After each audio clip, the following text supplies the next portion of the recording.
Toy cars are fun. However, the design process can be difficult, and iterations of physical prototypes results in waste of physical materials. Let's face it, time, material, and labor is precious. So we thought, what technologies can make toy car prototyping more engaging, faster, and minimize the waste of physical resources? We present buildMRide for the modern toy car designers. buildMRide is a mixed reality application for prototyping toy car designs. In the mixed reality environment, a digital twin of a physical toy car interacts with the physical and virtual environments and can be altered to improve its performance. This allows the user to observe different prototypes in action and evaluate their effectiveness.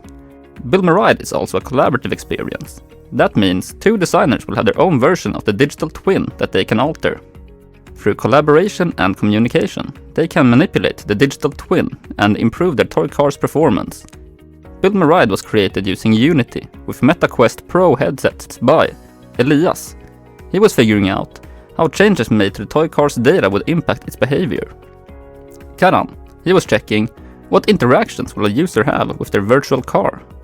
Kiran, she was thinking about how should mixed reality support toy cars.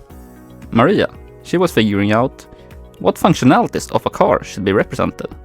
Yue, they were curious about how will people collaborate in the mixed reality scene. With buildMRide, prototyping toy cars will become engaging, immersive, sustainable, and a lot more fun.